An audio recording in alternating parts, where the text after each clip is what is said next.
The World Cup dream is over, and despite inspiring a nation, we're going to pivot from a green wave to the Red Army of Munster. Is Clayton McMillan the man to lead them to the promised land? We shall see. Let's start the show.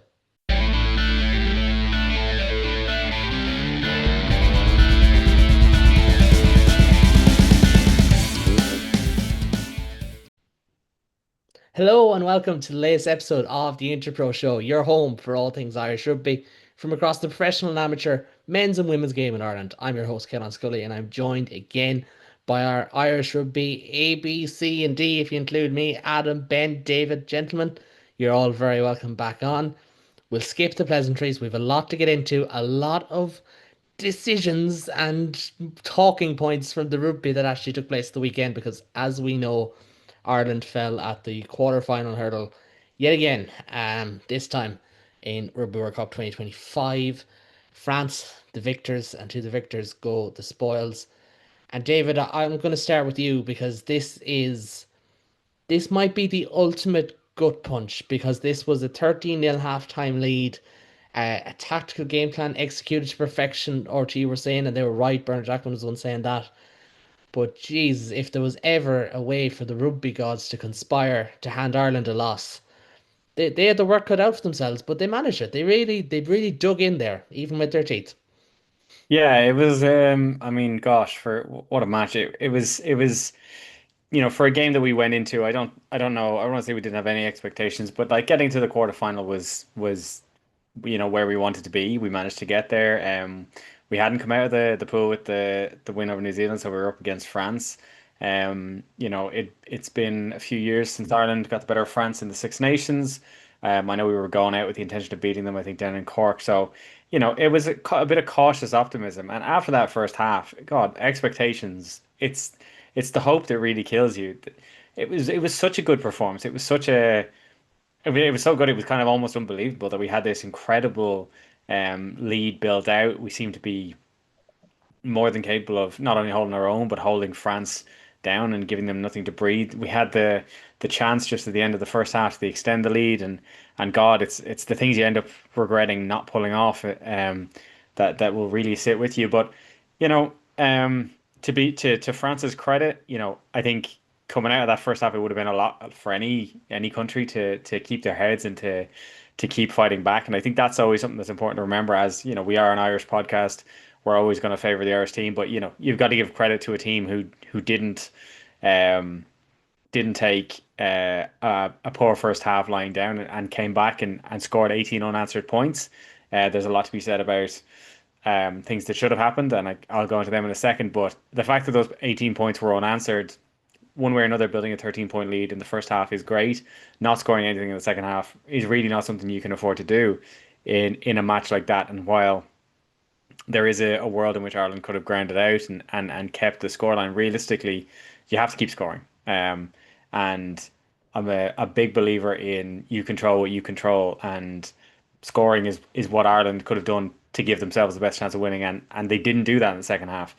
The refereeing decisions, look, these are going to haunt us, and it's something it happens all too often. There's definitely the two big instances in this game, which were then cited after the fact, are going to leave a really, really bitter taste in a lot of Irish mouths because it is just a case of a mistake was made on the day. It wasn't the fault of any Irish player, anyone in the Irish team, anyone in the Irish management that it didn't get caught. And because of that, Ireland didn't get an advantage that they probably should have had. What would have happened if France were down to 14 or down to 13? We won't know now because it didn't happen. And that's something that Ireland can be justifiably angry about. But the thing that they should be we should also always remember is that at the same time, 15 on 15, we didn't score in the second half, and that's something we have to take responsibility for. But at the end of the day, going into a semi-final against would be England, who are just a league ahead. It was always going to be tough beyond this. This is an Irish team who went out there and I thought really kind of captured the imagination of the whole country. I think there were, I don't know how many tens of thousands over supporting that. I know there were close to 20 over for the final pool game in New Zealand. The support that this team has demanded, and the performances they put on, and just the hype train that they have built throughout this competition, um, it's unbelievable and it should be celebrated. Despite the frustrating end. I know they announced just in the last few weeks that Ireland are going to take one of their Six Nations games to the Aviva Stadium next year. I have already got my tickets. I'd encourage everyone else to get theirs too, and we should pack the place out because that would be a just homecoming for a team who've really done themselves proud. And aside from like I said, they probably should have scored a bit more in the second half. They don't really have anything to apologize for. It was a great tournament, a very frustrating end. Um, but it's a young team. There's only one player in there, I think, who was involved in the last World Cup 8 years ago. Um, we'll see who's still around 4 years from now, but I know there's going to be plenty. Aoife Wafer's still only 22. It's a young team. There's still a lot to go on, and if we keep growing in the next 4 years the way we have in the last two, then it'll be another quarterfinal. It could be another semi-final, and really, I don't think there's a limit beyond that for this team. So a frustrating end to what was still a fantastic tournament. Yeah, no, it is. And like the tournament is going, and like obviously, as rugby fans, we'll be tuning in, especially that Canada New Zealand semi final. It promises to be a proper humdinger. But Adam, it is that sense of what could have been. And yes, we've been over this before with the men's team and their quarterfinals and so on and so forth, and how they never really got in front in any of the last couple of years. Ireland did this time around. They were 13-0 up. It should have been more. Potentially could have had a penalty try for a maul being pulled down after it got maybe 15, 20 meters on France. But at the same time, when you don't score in the second half, and when you only use four of your eight substitutes and things like that, it's going to be very, very difficult to get over the line, and ultimately it was for Ireland. Yeah, it was one of those that like it's very difficult to win a game if you don't score any points in the second half. And when you have a team that has 18 unanswered points against you, and as you said, the four substitutes, like like we sort of needed to stretch out our squad and actually make use of those substitutes to get fresh bodies on the pitch.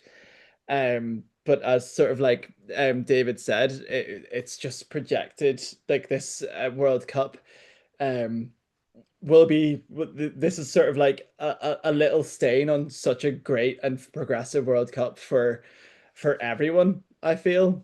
It's one of those that we're going to look at in terms of not necessarily for the refereeing decisions, as they will probably get remembered forever, and it's not our typical quarterfinal exit, because the last couple of quarterfinals in World Cups, they were sort of just like we got our everything handed to us essentially. Whereas this one we showed fight, and we showed fight from the get-go. It was just a determined and dogged French team that came out in that second half. Especially with their last try was almost end to end. Um, and it was just great like backs play from them. But to sort of add on to David's point of like the progression and how much we've seen of it, and how it's all been built by the players. The hype has all been built by the players, and the whole release the fleece thing. The fleece sold out, I'm pretty sure, within Yeah. In an hour, I yeah, believe. about an hour. I've signed up for a waiting list, just in the hope. Um, but yeah, I think it's something to be celebrated, and I do agree with David that I think this is now our statement is that we need to sell out the Aviva for this Six Nations game. Yeah. Just to show how like that with the young players that we have, these next 4 years, the game is only going to grow in strength, and it's something that we should celebrate completely. Whether or not when we get to the semi-final, if we would have got to a semi-final, as we said, England are like leaps and bounds ahead, but that's due to their progression and how much money they're putting into it, and also their team structure as well. They've got quite a strong league in that sense. But yeah, I think it's like a little bit of a dampener to something in reality, which is a big, huge positive step for Irish rugby. Yeah, and there's just that whole like lure of it being like a semi-final if it would have been at the last four, and there's all that kind of like intangible stuff that helps getting that bandwagon support in, because I spoke to a few journalists last week, I actually can't remember what day we recorded last week, whether it was Monday or Tuesday. But I spoke to them on Tuesday, and they were like, "How big has that thing been?" Like, because I was one of the youngest ones in the room, and they're like, "How big has the whole like TikTok thing been?" And I was like, "It's been massive." You look at the numbers; it has been absolutely massive, and you do hope that support carries on to the Aviva. Like the current record attendance for a home game for the women's rugby team is, I think it's like 9, 10, 11,000 something in and around that in the RDS. I would be shocked if they don't hit 20, 30,000 in this one and then more. A big issue that the RT pod raised in particular, and I listened to them, is, and I think the Indo may have raised as well, is these players go away now between now and the Six Nations. You won't see them. If you're not following them on social media, you won't see them. They won't be on TV. They mightn't be playing AIL, maybe a bit of sevens for some of them, but how the RFU get the most out of this next period is really, really important as well because we do want to see a big attendance there. And there's also the potential of, there's 3 home games next year. To the best of my knowledge, it's going to be 3 home games in 3 different cities. So more than likely Cork, and I believe between either Belfast or Galway for the other one. I think it could end up being Galway. We should wait to see on that one. But Ben, we can't not talk about some of the instances at the weekend, and obviously Le Bite on Aoife Wafer is one of those. We mentioned the mall there. Personally, I don't think Amy Barrett Theron had a bad game or anything like that.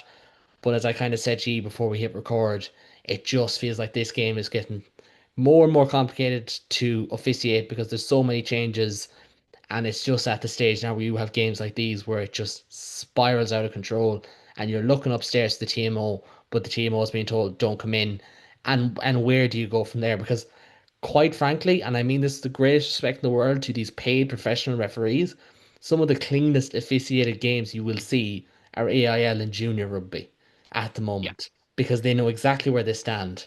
Whereas our top referees are getting filled with so much information, it's just too hard to keep up. But and look, there's been a lot of criticism, in my opinion, unwarranted at the referee at ABT from Sunday. The maul in the first half, okay, fine. For me, it's a penalty try. I think most people will agree with that at this point. Le Bite isn't really on her to call. She followed protocol. She asked her TMO, nothing came back. Um, at the same time, the TMO was incredibly efficient on every high tackle that came in. If they were missed, he was in a shot. Um, and that is something that I don't think, in all the discourse this week around, oh, the referee wasn't great. They were, as a team of 4, they were excellent on most foul play decisions. Yes, Le Bite, unfortunately, is a stain in that game we've talked about for years to come. But we've seen across the Women's World Cup, look, I don't like going back a game, but we said here after the New Zealand game, Holly wasn't great in that. It's got to the point where the offside line is impossible to referee for a team of 4. We're almost at the NFL point where do you push an offside referee in there to just mark that line off mauls, off rucks, off scrums, instead of having currently the touch judge try and mark it as best they can. World Rugby are trying to keep TMOs out of the game. I get it, but it's not working. And it's a shame that we're coming in what has been a wonderful tournament for women's rugby. And we're talking most weeks, even when Ireland aren't involved, about a referee decision or something that was missed in a time when we should be saying this tournament has changed this game, certainly in the home nations, if not further afield. Yeah, yeah, and that's the thing. It's like both things can be true, and we will weigh it up, and we do look at it through that lens. And I do think you're right. Amy Barrett-Theron had a good game. I don't think Holly was at her best the week before, but not being at her best is nothing to crucify a referee for. That will happen, but I think some of It's that been boils nearly a down failure to, of we've had our teams of 4 throughout the tournament, and hmm, they're being either hamstrung by the game has to flow. We have to yeah, keep the game going, want the game to be entertaining. But at the same time, it's a game where offside is one of the most crucial rules that we have. It isn't enforced as well as it should. That leads to high tackles, that leads to injuries, let alone the scrum, the ruck, the maul, the the jackal. bite on top of it all. Yeah. And like for me, the big one, and I'm a strong advocate of this in the last few years. I love the jackal. I love a jackal turnover, but the jackal and the um contact point of the high tackle and what deals a high tackle for me needs to be reviewed at a professional level or a semi-professional level or whatever. Like, We've done the right call in particularly, now, I can only speak in Irish point of view, but we've high tackle at sternum now mm, across the amateur game. And it's worked wonders for getting kids from the ground up. You tackle here and you stop. It'll never come into the program. It won't be a thing they'll do, but they should.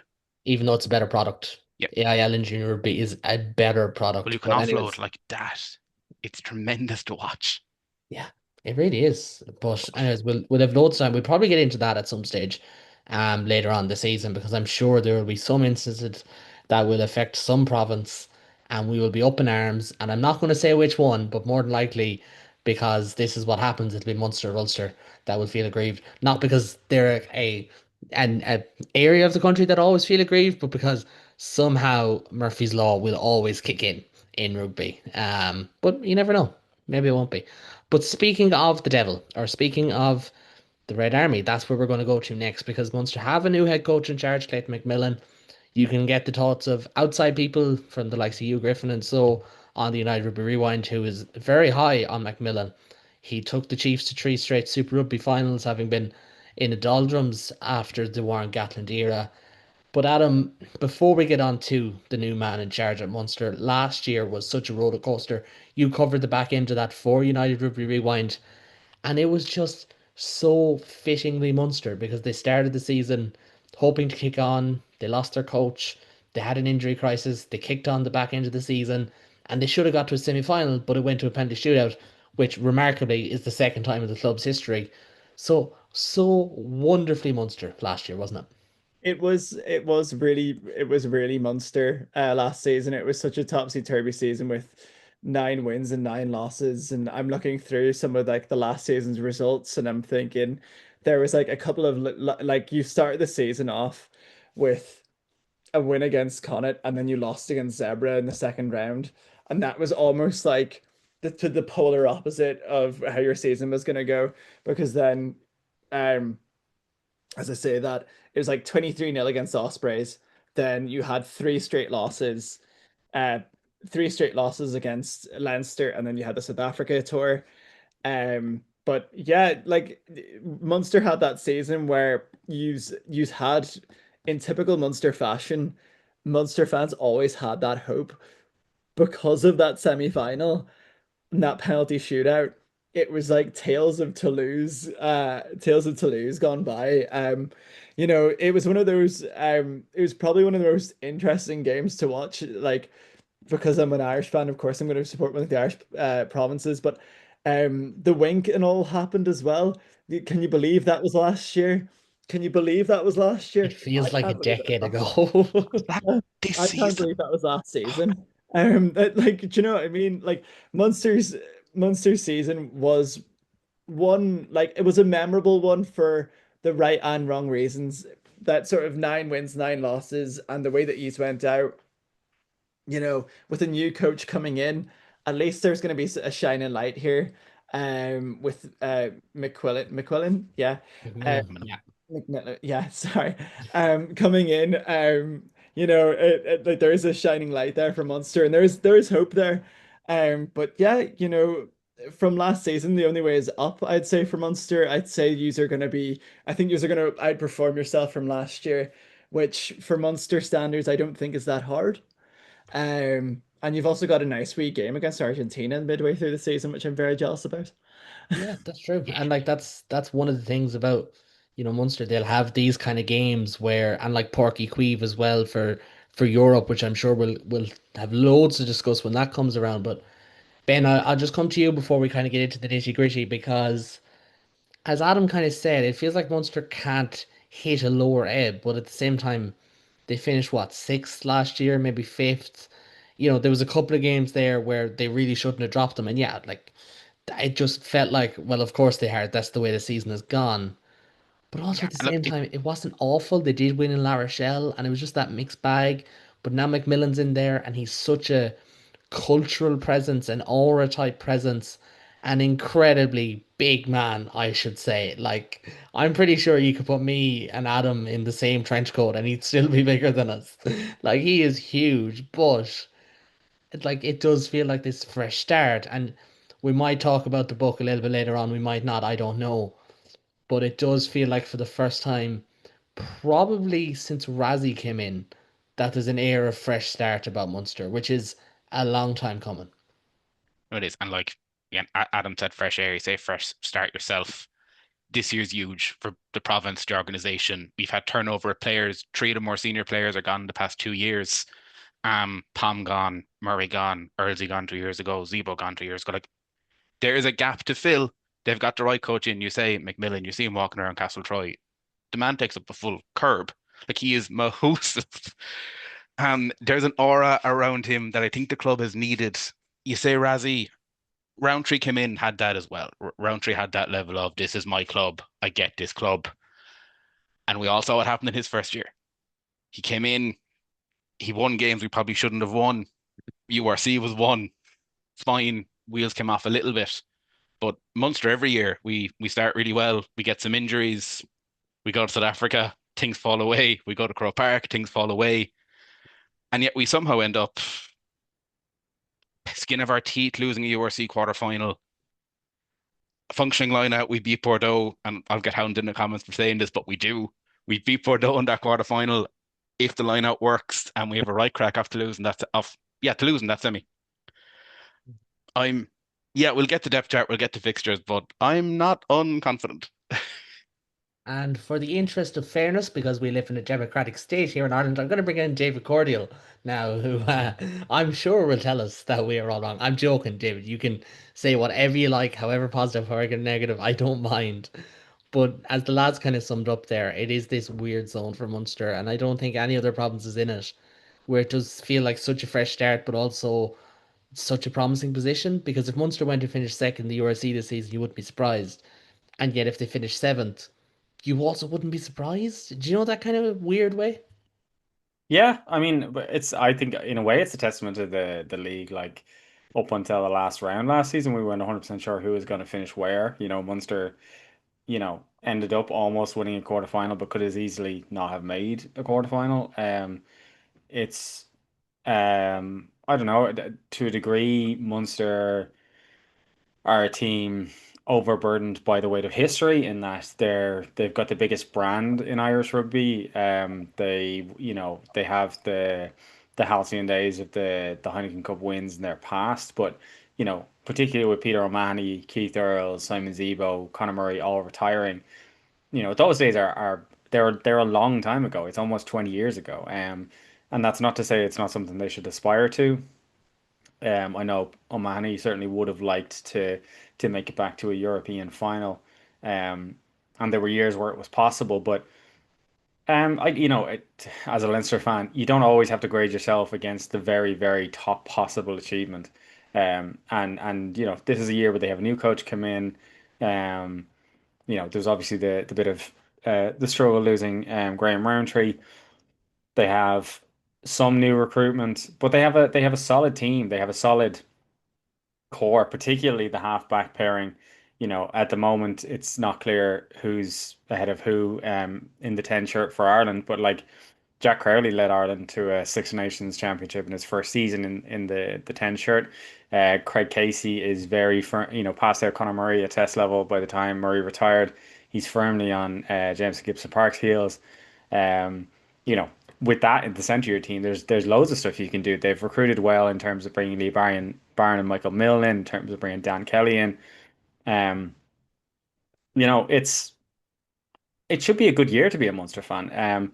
I think it'll be interesting to see how Clayton McMillan, that's the new coach, how he goes. He did great work with the Chiefs, particularly against the side like the Crusaders, who are so consistently dominant. To get the Chiefs consistently to finals, to be competitive in that kind of environment is a testament to what the man can do. And if he can bring that kind of consistency to Munster, there's a lot they can do, and there's a lot they should aspire to do. So I think, my hope for Munster and their fans this season would be that they can look back at it and say we didn't leave anything behind us. They don't usually. Um, but yeah, I mean, cautious optimism. This is a team who should be making um, URC knockouts every year and should be aiming for home quarterfinals. And I think that's well within them to do. And then when it comes to Europe, could you have beaten Bordeaux? And we won't get into a fight over that one, but it's not beyond you to do either, because then you have the whole run of when Munster won the URC and they won back to back to back away games, so they can do it. Whether or not they will on a day-to-day basis, depends on injury, depends on form, depends on a whole lot of things. But they can, and I think that that is something that they can hang their hats on. I think it'll be just now interesting with this changeover. A Munster team without Pierre O'Mahony in it. How long has it been since we've seen that? Without Conor Murray there. You know, this is a team full of young Munster players. And I think I'd like to see players like Jack Crowley, who's a leader, not just for Munster but for Ireland. A player like Craig Casey, who's now captain of Ireland. I'd like to see those players kind of pick it up and go, this is going to be our team now. And work with Clayton McMillan and his new coaching staff and go, okay, you know, would we like to achieve what, Paul O'Connell and the lads did back in the day? Yeah, we would, but we'd like to do it ourselves. Kind of like what I was saying with Ulster. I want to see what this generation of Munster stars do. It's not all about hanging your hat on what guys did 20 years ago. What are you going to do? And I think they've got the players now, they've got the fan base, they've got the stadium. It's there for them. They just have to go for it.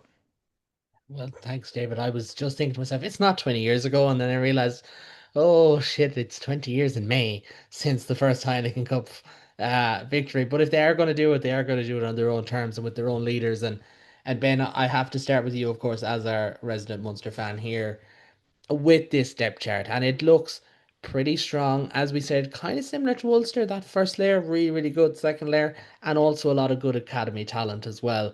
But you've been watching well, I was going to say both preseason games. Only one of them was available to watch. The 28 all draw with Bath. But it does feel like Munster, yes, they've lost O'Mahony and Murray and Kilcoyne and Archer and guys like this. But at the same time, they've bolstered. Michael Milne, Lee Barron is in there. Edwin Adogbo back fit, Roman Salnoa back fit. They've got JJ Hanrahan in as their backup 10, Dan Kelly.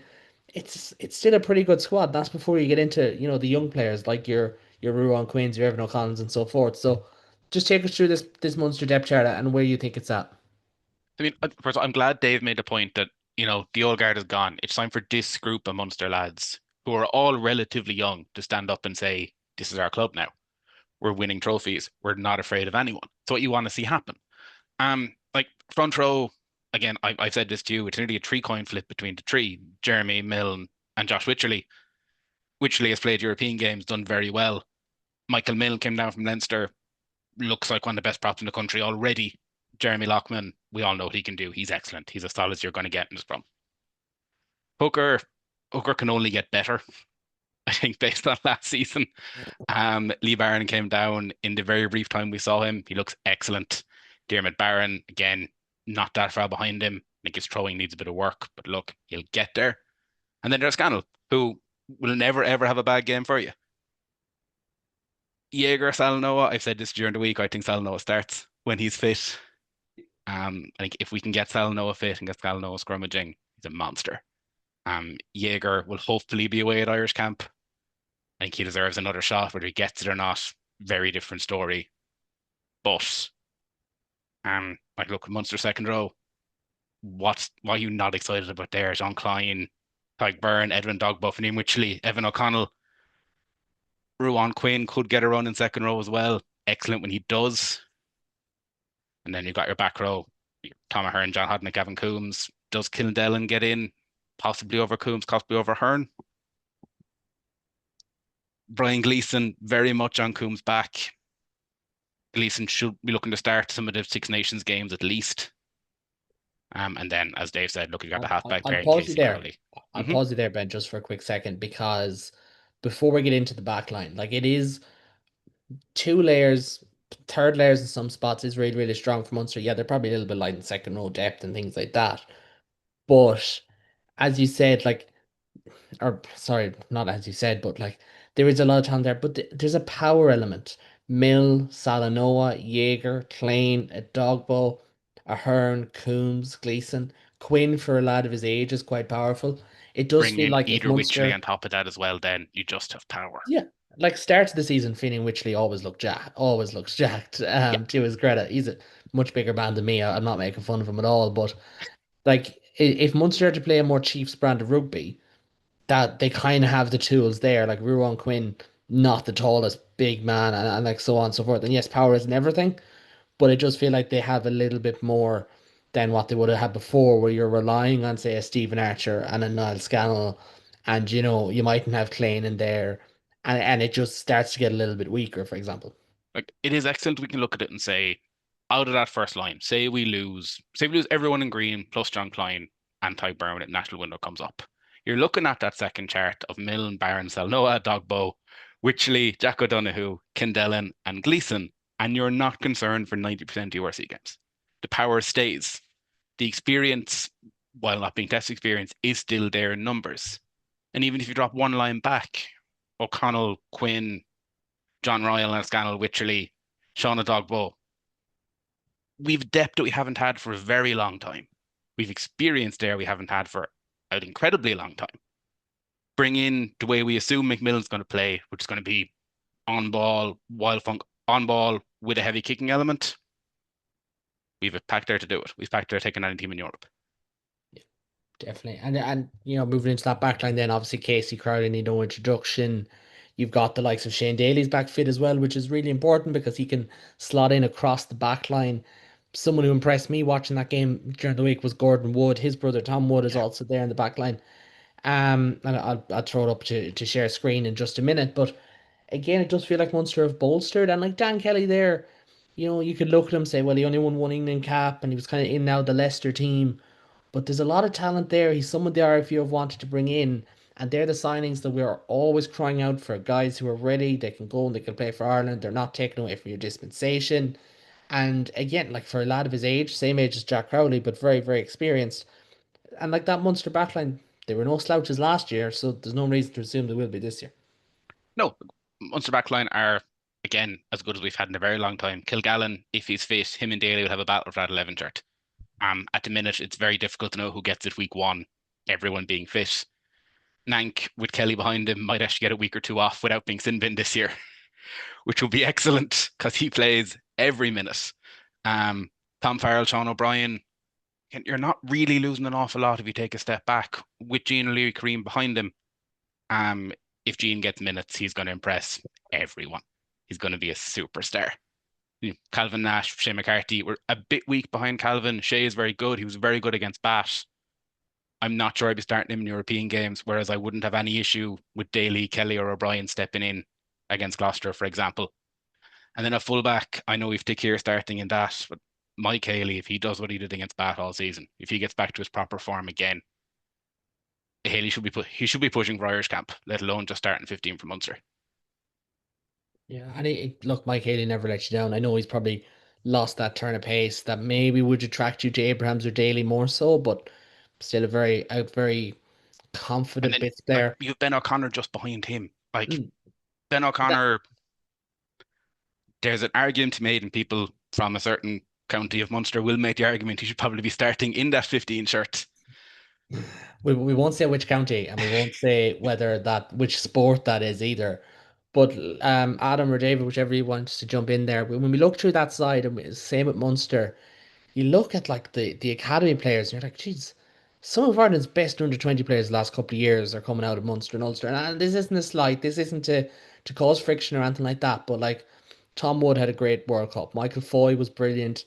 I know Gleeson's on a senior deal, as is Quinn, guys like that, but that's an important factor as well, because as Ben kind of alludes to there, if you can start getting rotation, obviously Munster's injury crisis is what it is, and Brad Mayo's in there, and they'll be hoping he can fix that. But I'll come to you first, Adam. Like if Munster have more scope to rotate, and you do see the likes of Jean Lee Kareem or Gordon Wood or Sean Adabo getting their opportunities, and they're only playing 2 or 3 games. Ulster seen it last year with James McNabney before he became an every week player. It can just become, geez, this lad's really flourishing because he's playing alongside your first choice guys around him. It's so important to have that sort of. I think Ulster in the past couple of years have been very good at putting in academy players like that to just see how they go.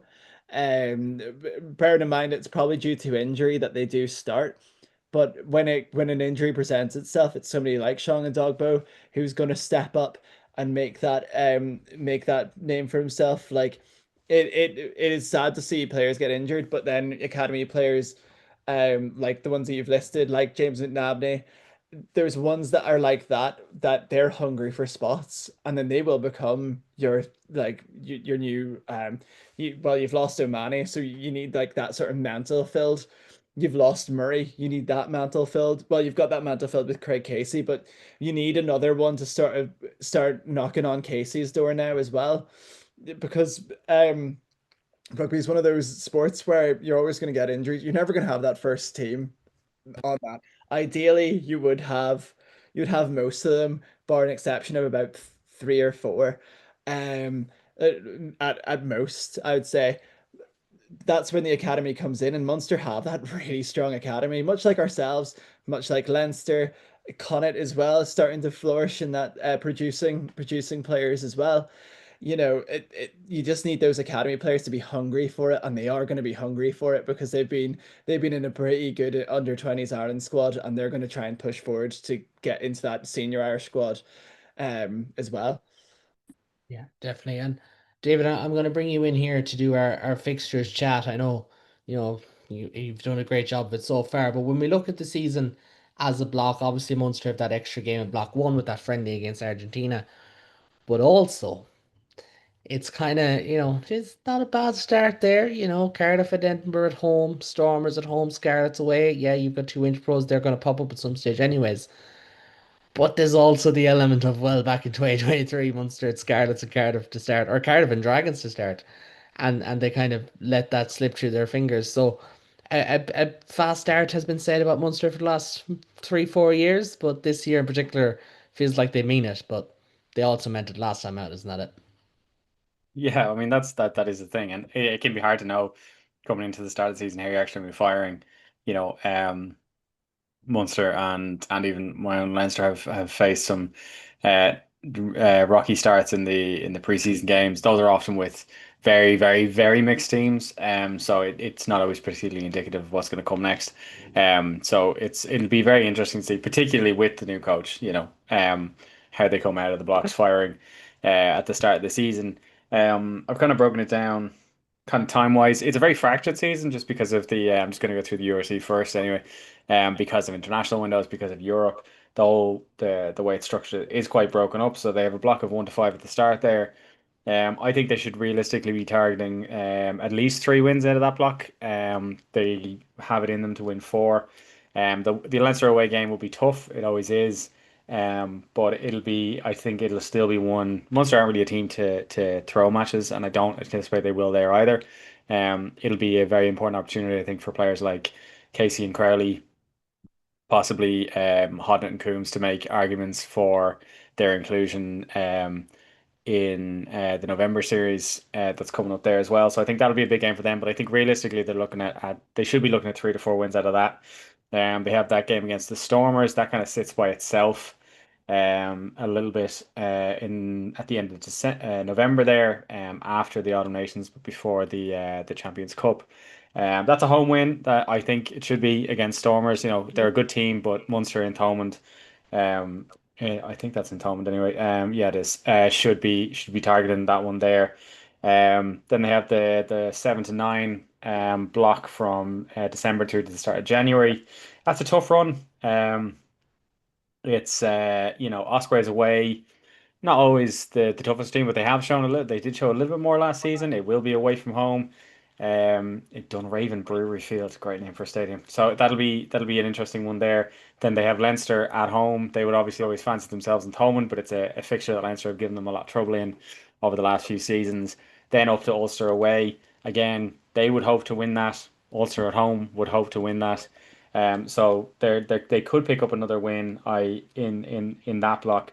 It could be 3 wins, it could be 3 losses. I think it'll probably end up being somewhere in the middle. Then they have a bit of a break until, well, not a break, sorry, it's a Champions Cup then again. And then they've got rounds 10 and 11, home to Dragons. That should be a win. There's really no other way of putting it. That should be a win. And then away to Glasgow. Glasgow, one of the better teams in the league, but Munster and Glasgow have a very, let's call it tempestuous relationship. So that's one that Munster will definitely be going after. And then There's in the the words of the day. Thank you very much, David. word of the day calendar paying off. And then that'll be, end of January leading into the Six Nations. There'll be a lot of players with a lot to prove on that one. 12 mid Six Nations, Zebra at home. I know I won't make the joke about how it went last season, but it's at home this time. It's in Thomond. If there was a fixture you wanted at that point in time of the year, that's probably the safest one to get. And then they have their South Africa tour. Not the worst, not the best. Durban is at sea level, but it's also incredibly what the word that's coming away is moist, humid. So it can be a sticky place to play, but it's very winnable. Munster have won there before; they can win there again. They have won in Loftus, haven't they? Against the Bulls as well, so that is winnable. Although it is tough to go to altitude. I'd say if they can pick off a win between those two, they'll be happy enough with that. And then they have the final run, 15 to 18, from the 18th of April through to the 16th of May. Two home games, Ulster and the Lions, two away games, Benetton and Connacht. I think they, in that block, will be looking to win their home games and then pick up at least one win on the road for three from four. I don't know if anyone's keeping score at home. My final tally from that is that realistically, midway through what they should be aiming for, out of that, I think Munster can realistically target 11 to 12 wins a season. They got nine last season. The team that got 11 wins this season, the season just gone, were Glasgow and they finished fourth. I think if Munster finished there, they'd be pretty happy with themselves. And that's not me being overly optimistic. I think that's a very realistic target for them. So if they can pull that together, obviously there's Europe in there, and Munster are a European team. They're going to take Europe very seriously. But just looking at the URC season and how that pans out, I think that should be a realistic target for Munster. Their European games, it's a different beast. But with the way that Europe stacks up, I don't really think that if everything else is going the way they would hope it to be going, um, they've thank you for filling those in, Caolán. What the hell does C mean? They're away to Bath, they're home to Gloucester, away to Toulon, home to Cast. You know, there are enough wins there for them to get at least into the knockouts, and once they're in the knockouts, that's kind of where Munster lives. So, I think it's there for them this season. They can absolutely make a really good go of it. They probably came way closer to not making it this season just gone than they were probably really happy with. But I think there's a realistic target for them there with the fixture list they have to go, knockouts in the URC, possibly home quarterfinal in the URC, and definitely knockouts in Europe. If everything else goes equally, and then throw into that they have a friendly against Argentina, which could be great crack. Argentina have been playing lovely rugby in the rugby championship, and that could be a great day out. And Munster being Munster, they'll probably win it. Yeah, no, absolutely. And look, it's one of those where, as you said at the start of the show, it shows how competitive the URC is, that you're looking at this and saying, do you know what? Maybe there's, maybe 11 wins, maybe 13 wins, maybe 8 wins, like it is incredibly competitive. But one thing that, this is incredibly cliched. One thing that isn't competitive is that Munster's new jerseys have gone down like an absolute treat, like unbelievably. And with us to talk about their jerseys and all that sort of thing is Adam. Adam, I'm going to share my screen here. I'm going to get the first jersey up. It's a 2006 retro vibe. I know you were probably only like two in 2006, but Four how years. good is that? I was 4 years old. I remember it well. Oh yeah, Munster probably got the best provincial kits in the league. It annoys me how well Adidas have done this season. And it really, like, for me, and I'm sure David as well, being victims of Castore, this is like the ideal Munster kit. The collar is perfect. The red is perfect. The lines on the shoulders, it's just typical Munster rugby. And the fact that it's paying homage to the 2006 season, yeah. I've been given ratings to all these kits. I don't know if we've kept a tally of it, but I'd say this is like a complete 10 out of 10. It blew me out of the water when it all came out with these kits. Yeah, no, and I apologize for the slight delay there. I was having a bit of issues, but it's going down an absolute treat, and I think that's kind of what matters most here. But once apologies. I'm having technical difficulties again, guys. At My least laptop is just deciding every once in a while. Do you know what? No. But here's the other one. Here is Craig Casey in the white one. And Adam, I'll let you go again. I know the joke you're gonna say, so yeah. maybe just don't bother. We all know what you're gonna say. Oh, it's an Ulster kit. Um, But Stand up it, no, sorry. Yeah, I was gonna say, I was about to stand up and just be like, "Come on, boys." Anyway, it confused a lot of people online because it would look like we made a signing that was completely out of our wheelhouse, and it would have been the most confusing signings in Irish rugby since Isaac Boss went to Leinster. Anyway, got a player in. Anyway, sorry. This is another. I'd say this is even better than the Munster home jersey. It's so clean. I do love a white kit. That's just me being an Ulster fan. The Bank of Ireland. The only thing that would make this kit better is a red Bank of Ireland logo. To match that sort of the red aesthetic to it. You kind of have the white logos and with the red color. But yeah, I'm saying that wearing a Fijian Dura shirt with a big rooster on it. Anyway, but yeah, it's one of those that is, I'd say if that was a 10 out of 10, it's an easy like an 11 out of 10. I think your away kit's the nicest one out of the lot. Well, what really matters is whether or not, well, a friend of mine always reckons doesn't really matter what the jersey is. If you win it, it's automatically people are going to love it, which is kind of true for the 2023 one in particular. I know, Ben, a lot of people that grew on them after they won down in Cape Town. But which one for you is going to break the pocket, or both potentially, because it might be Um, one of those years. I bought both, unfortunately. My clarinet did not like it, neither did my actual wallet. But that red jersey is just, you can't ask for better. You genuinely can't. Adidas have pulled it out of the bag, and they had to after the European thing that we got last year. Um, A shirt that looks nicer with jeans than it does on the pitch. yeah, Munster should not be in a blood washed, ran in the wash European kit. Doesn't work. They've made up for it this year. Both of them just stunning. And like I've said many times this pod, Ulster are very much my, if I had to take a second province, it would be Ulster. So I'm delighted to have both. It's fine. Makes it very You're just happy. going to wear that inside out Go going up to to the Raven Hill, put that Affidea one on. Stadium. Yeah. We'll give you Sparky on Tuesdays. You can have, Moving on. is it Axel? Moving on. Not going into Sparky chat. Not getting into team mascot chat. Ben, we'll keep this short and sweet because you did a great job of going through Munster's like 23 first time around. But this is what we have predicted. For those listening on audio, we will post it on Twitter. Do follow us over there at the Interpro Show. If you've gone with Mill, Lee Barron, or Laren, I've heard some people calling him. Roman Salnoa, Jean Plain, Tyke Byrne, Tom Ahern, John Hodden, Gavin Coombs. Craig Casey, Jack Crowley, Shane Daly, Dan Kelly, Tom Farrell, Calvin Nash, Takir Abrahams, Diarmuid Barron, Jeremy Luckman, Ollie Yeager, Edwin Adogbo, Alex Candellin, Paddy Patterson, JJ Hanner, and Alex Nankerville. We saw differently for a couple of these positions. Um, take the pack first, probably going for size first and foremost, but a very nice build there. And again, just shows when Munster can get everyone on the field, it's not bad. It's when they've a bunch of injuries. Yes, look, I've gone, yeah, as you said, I've gone size with multiple lineout options and a front row that can keep up with pretty much anyone in the URC. Um, will we have Millen Barnes, I don't know if it more than 5 games this season? Hopefully.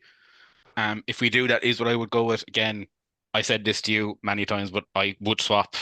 I think we will swap eventually a Dogbo for Klein.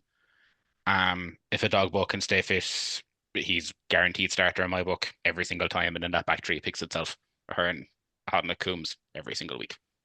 And then moving into the back line, then Casey Crowley nailed down as nailed down as any halfback pairing in European rugby at the moment. And I know David mentioned about them kind of taking onus.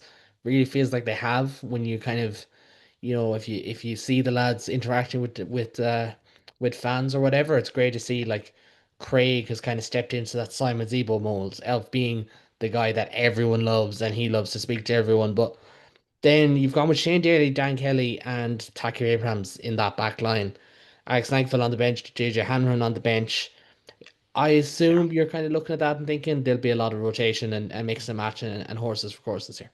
There will, like Daly and Kilgallen, if they're both fit, as I said earlier, will just rotate between each other. Takir, what was my starting 15? I want to see more of Mike Haley. If Haley can get back to the Haley we saw in 23, he starts and Takir goes onto the bench. And then you probably have to take out one of Nankar Jage, and I don't know how you do. But again, it's the first time in years we've been able to say we have actual depth from 11 to 15 across every position. There's 2 or 3 lines of depth, and any of them can rotate in. It's excellent. I know you had Kilgallen at one point in your team, and I can see that as well. But Scarlets, I'd go Daly if he's fit. Just get him in. Well, look, let it be known, whether you're a Leinster, Connacht, Munster, or Ulster fan, I love a power winger. Give me your Zach Wards, Jacob Stockdales, James Lowe, Shane Bolton, Diarmuid Kilgallen. Doesn't matter. Give me a power winger. I love a power winger. Whereas I'm just Um, let them run like little rabbits. Just yeah, run and chase the ball. how very Please. Connacht of you. Now that David has stepped away momentarily, I want to tell him that the background is absolutely abhorrent and against the rules of this podcast. Oh no, he's got earphones in. And oh no, he's got his James Lowe blanket, which is exactly what it says on I the really tin. thought that was the Scarlet's dancing man for a second. No, it's James Lowe. Okay, that makes more sense. Anyways, we're just gonna move into predictions because we've been going on long enough, and I actually think if it goes on any longer, something will be said, and we'll all be arguing with each other, and we won't have a podcast next week. Well, my background next Um, week will be fun, I promise. oh yeah, something tells me Ben will not be as friendly and as kind as one David Cordial has been. But look, that's what provincial rivalry is all about. But we're going to get in predictions. We've done it already. Bear in mind, if you've listened to the first 2 episodes or watched the first 2 episodes, and you say, "Oh, they've predicted these 2 teams in the exact same position," I'm sorry. That is very likely. We are not keeping track of where we predict any team to finish in the URC. So Adam wants to jump in there.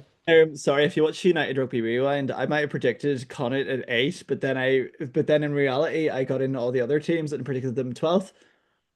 My bad. Happens to the best of us. It really does. But Adam, I'm gonna start with you. Munster, as we said, it's got a pretty deep squad, like a lot of young talent there. Who are you looking forward to see? Who's the guy that's on your player to watch list? I really want to I want to see more of a Dogbo. I want to see both the Dogbo brothers. I'm terrified of the fact that there's 2 Dogbos.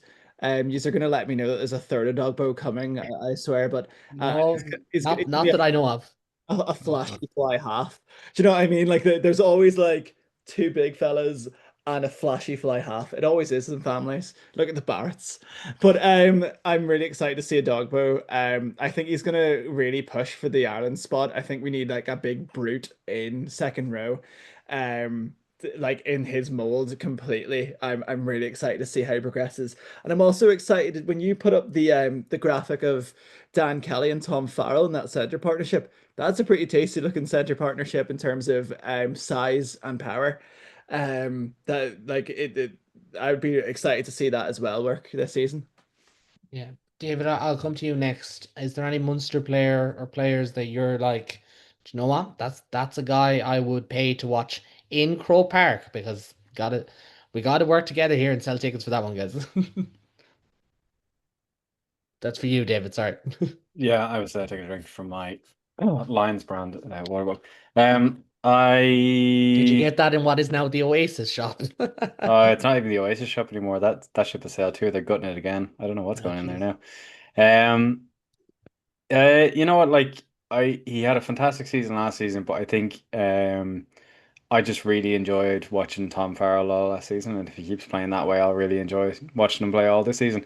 And another player actually, because we were talking about Craig Casey, and he's a player who's made a massive amount of himself so far, and I think will hopefully continue to push on for both Munster and Ireland. But I'd love to see an injury-free Paddy Patterson get a really good run at it because I think he's shown a lot of good stuff at 9 for Munster and no, I'm doing that thing again where I'm picking guys who used to play for Leinster. Tom Ahern, class. 6 shirt of Ireland is his if he wants it. I'd love to see it. I mean, look, you've noticed your ways and you've Oh, decided, oh, better not be biased, and you've fixed it. I'm trying to grow. Look, you know what they say, like progress is a challenge and all that kind of stuff. But Ben, I know you'd love to say Edwin Adolpo and you'd love to say Paddy Patterson. So just to be cruel, I'm going to take those away from you. You can't mention them.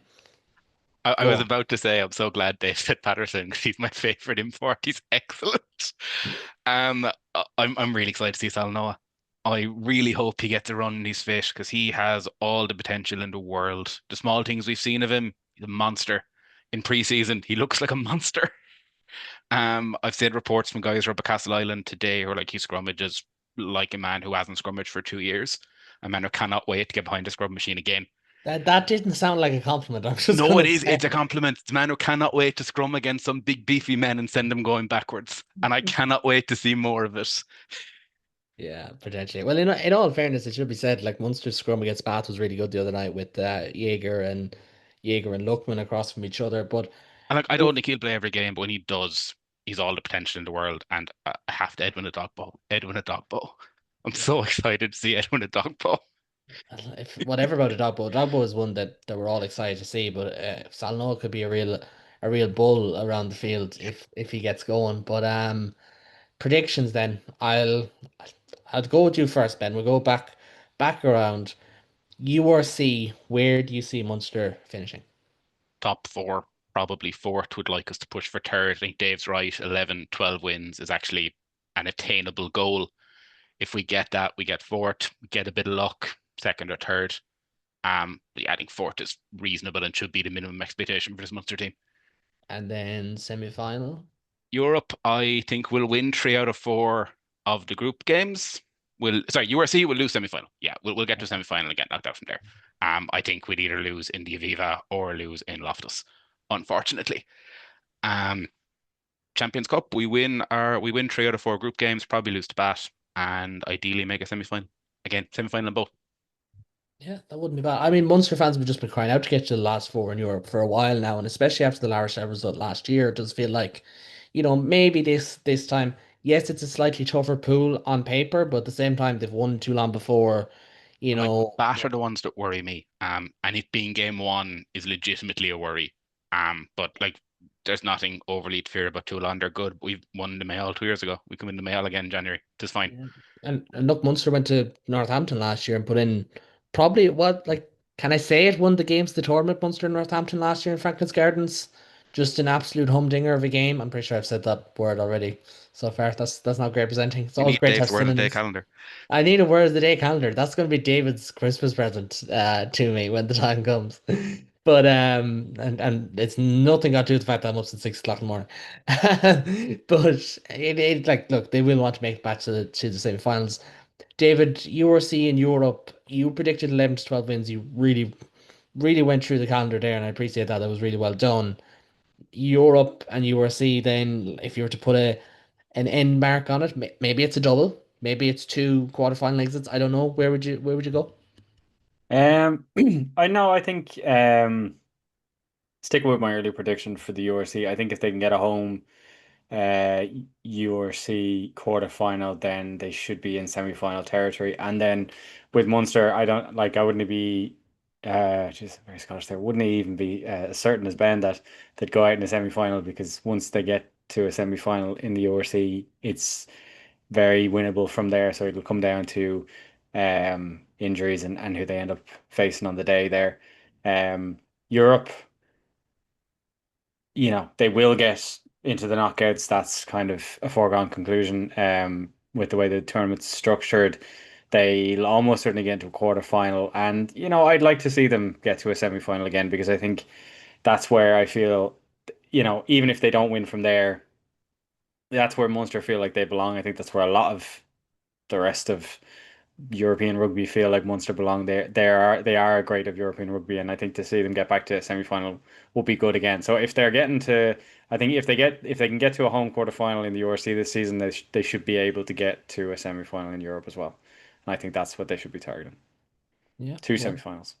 that's 2 from 2 so far. Adam, where are you going with this?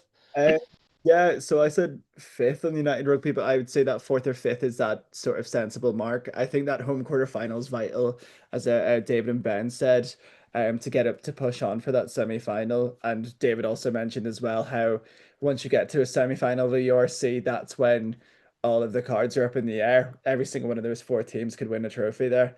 That's the beauty of the URC. As for Europe, um, I could actually see them getting to a European quarterfinal. No, I definitely see them getting to a European quarterfinal.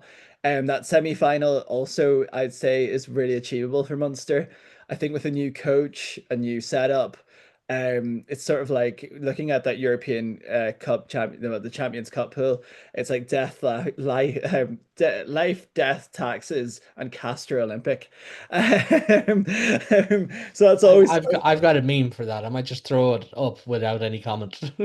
yeah, it's one of those that we're gonna be talking about when it comes to it as oh, or yeah, fair enough, it was a great game. But it's gonna be another 6-3. I'm gonna say it now. It's gonna be like 6-3. It's gonna be a cold, damp day in Thornton Park. Anyway, but yeah, I think it's gonna be two semi-finals is achievable. Definitely achievable for Munster this year. Yeah. Uh, Well, I would say as well. I think fourth is there for Munster.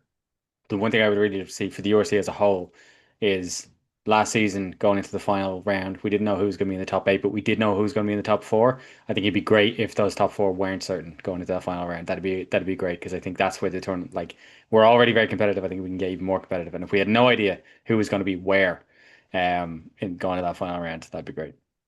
yeah, no, definitely. For myself, because I was remembered around halfway through Adams, I never gave a prediction. Player to watch, I'm gonna go with Dan Kelly. Again, I love a good powerful outside back. I know he's centre, you know what I mean. URC, I'm gonna say semi-final as James Lowe's floating head, and now David's gone missing. This is really weird on audio.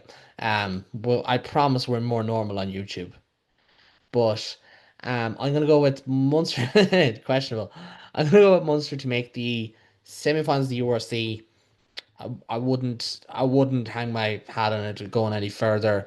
Again, fourth place I think is very achievable. I think there's two top teams in the URC this year. I actually don't know where the Bulls are at.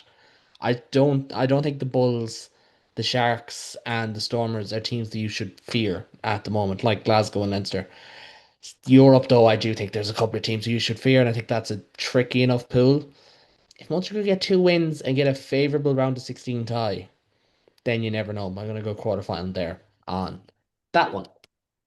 But, gentlemen, my thanks to you all for joining us. We've got to hop off and get ready to watch either Great British Bake Off or Traders, or perhaps even both, because we're recording on a Tuesday.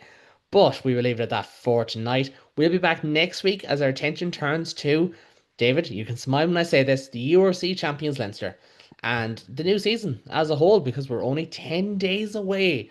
Hard to believe. And there's James Lowe's floating face again.